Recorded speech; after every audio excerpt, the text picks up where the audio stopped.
mine. One day the phone rang, and it was Charles. And he said, I hadn't heard from you, and he said, I wondered if you were upset about that agreement.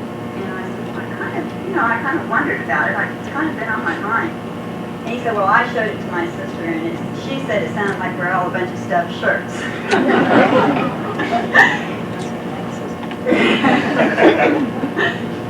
So, if the agreement was whittled down considerably, just simply to give them final approval over the manuscript, which they gave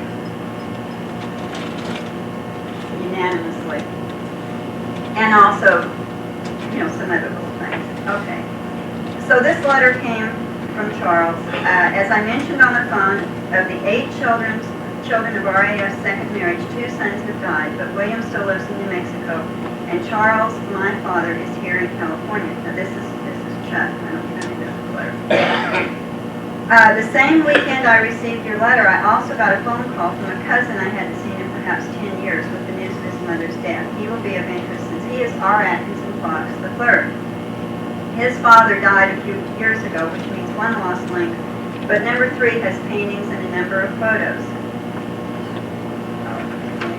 Just to give you an idea of how many interviews you might have to conduct, there are 13 grandchildren, innumerable great-grandchildren, only 2 of whom direct descendants carry the name Fox. You'll love the names the girls, Nee Fox, the girls who were all maiden names with this little bitty 3-letter word. The shortest name they chose has 9 letters.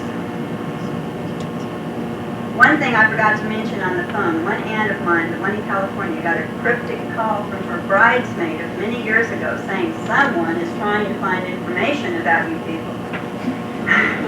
She was referred, if I'm not mistaken, to your article, so there's someone else you may hear from directly. The one thing that the family has maintained about RAF for all of my years at least, and something we missed in your article, was that he may have been the best painter of cows of his time. Not an earth-shaking claim, perhaps, but just the strange kind of distinction that he himself might have enjoyed. My father has several paintings which support that contention, and I have a pair myself. So that was basically, it just came all together from all different directions. This is a letter written from Charles. Charles was a graphic illustrator, commercial artist, and he had his own little logo with the little red fox, and I've got some slides to show you pretty soon where anybody that can't see it will get a better view of that little fox. This is the first letter that I got from Charles Henry Fox, Chuck's father, Ethel's husband. Dear Mrs. Mortenson, it was a pleasant surprise when our son, Charles Atkinson Fox, called and said he had heard from you. The reason the cemetery had Charles' name was because we left his home as a forwarding address when we moved to California. We are all thrilled that you may write a book about our dad, and of course we give you all the help we can. I am amazed at how you tracked this down. Thank you for being so persistent.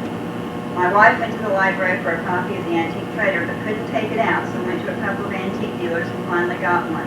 She was really thrilled. And he goes on to mention the different members of the family. All 8 of us had some of Dad's artistic talent, but I and my brother William Albert Fox, that's Bill Fox in Los Alamos, who cannot be with us, and I can't really stand that. Okay, are the only ones who still paint. When you get this, get your questions together and write.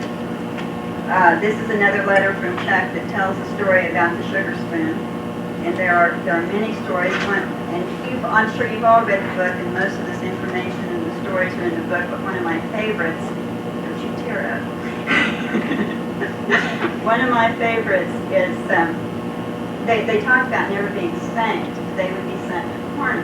And Anna, their mother particularly, was very good about sending them in a corner. At which time our Atkinson Fox, Robert, would come along and slip one of them a quarter. He said that if it was a good day and he felt really sorry for him, it would be 50 cents. This letter reminds me of a call that I made to Charles.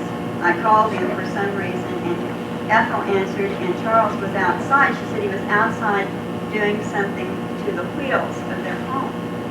So So when he came to the phone, I asked him how he was and so forth, and he was pretty hot and tired, and I said, yes, Ethel said you were out fixing the wheels of the trailer. Mobile home, he said. With this kind of money, you don't call these things trailers.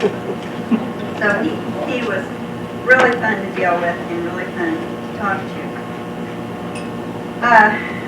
In the early fall of 1981, we had the privilege of having Bill Fox from Los Alamos, William A. Fox, and his wife Lil, who is a wonderful little Polish lady that loves to tell Polak jokes on herself.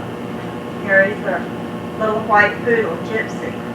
And Gypsy, I remember we had to shut up our cat because Gypsy did not like cats, and you cannot even say cat in front of Gypsy. If you want to talk about a cat in front of Gypsy, you had to spell it. Because Gypsy would be very upset if you used the word cat. Bill and Lil came to our home and visited with us, showed us, Bill brought a whole briefcase full of prints that we just had a ball with them. They were wonderful. It's amazing that someone, a complete stranger like that, can come into your home and you feel like it's a member of the family, someone that you have known all your life. And again, that's just a letter thanking us.